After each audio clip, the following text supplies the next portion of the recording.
I'm doing a Q&A with questions I came up with all about training to be a pop star. The first question is, how often do I train around the house?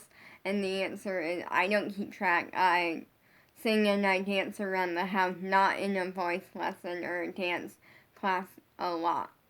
I don't keep track. I just like singing and dancing, so that's one thing. The next question is, how often do I do dance classes? And the answer to that is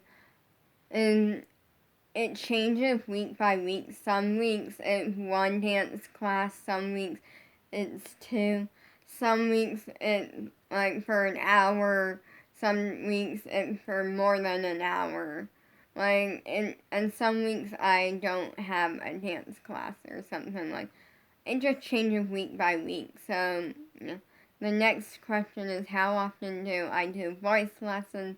And the answer to that was, it used to be like almost every single week, once a week. Not every single week, but almost. But this year, I haven't done one this year because the one that I was doing on Groove Interactives, they haven't done this year. So, yeah, I don't know if it's done for or if they're going to do it, but yeah, anyways. But I still work on singing. The next question is, what does it take to get as good as me?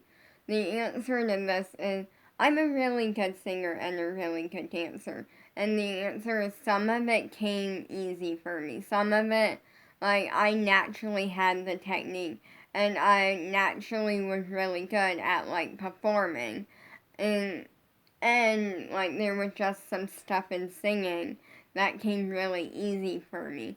But not everything was easy for me. Not everything was like really easy for me. And what wasn't easy for me, I worked on. So now it's easier. Some of it I still need to work on. There's a lot of stuff I still need to work on in singing and dancing. But I would say the answer to get as good as me would be hard work.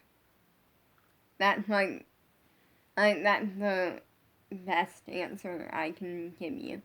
The next question is, what advice would I give for people who are singing or dancing or want to like start singing and dancing but they want some advice for that? There's a few things. First thing, I learned this from Abby, and I was already like doing it with singing, but I started doing it with dancing. I learned it from Abby Lee Miller, which is film yourself. So what it was pretty much from the beginning of when I started like doing voice lessons, and like at some point in the voice lesson, I would record myself singing, like as someone else was like going and like having their turn, like to like sing and stuff.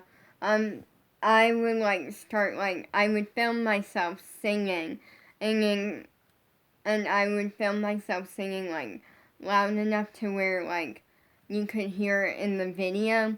And since I was always on like mute, so like no one else could hear me like singing whenever I did this.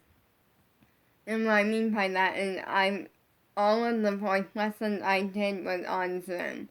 So I would mute myself and I would like just start singing loud enough to where that's what you would hear in the video.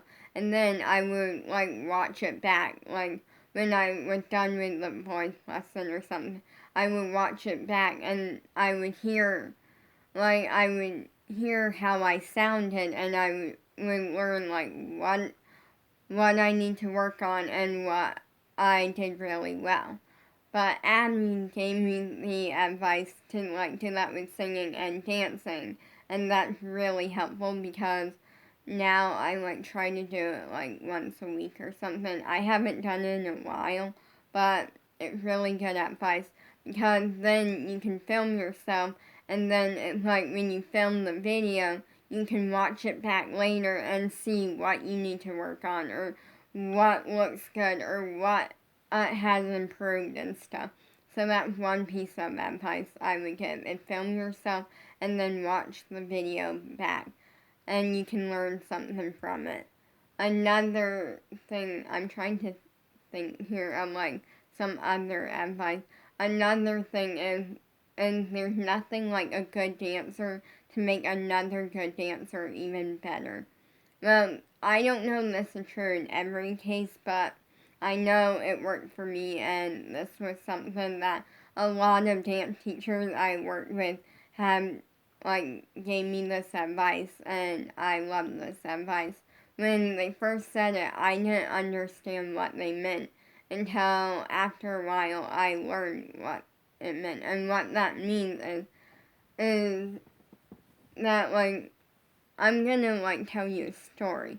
So last year I did ALDC Dance Boot Camp on Zoom for 2022, and this one day one of it I was in dance class on Zoom doing it, and Abby had spotlighted a Zoom dancer, and I was really at first I was kind of annoyed about that because I'm watching them instead of watching ALDC Pittsburgh studio, her ALDC Pittsburgh studio, which is where the in-person ALDC dance boot camp was happening, was in person in her Abby Lee Dance Company Pittsburgh studio, also known as the ALDC Pittsburgh studio, which is closed now. Go to Abby Lee Miller's YouTube channel to watch the video if you want to know why. So yeah. By the way, not sponsored. I'm just a big Abby Lee Miller fan. So I was kind of annoyed at first, and then I realized that it was making me work harder because the person that she spotlighted was a really good, really talented dancer, and I saw that they were really good and really talented, and it made me work harder because I'm well, they can't be better than me. It's friendly competition, and that is really helpful. So I thought today's video would just be a short, fun, kind of simple video to help anyone out who is training to be a pop star, or just wants to know this sort of stuff, or is thinking about it, or is singing or dancing, yeah, peace out. Make sure you subscribe, turn on the post notifications, follow my Instagram at LollyForever, follow my TikTok at LollyForever1, follow my dog Instagram, Baby Sammy for Life.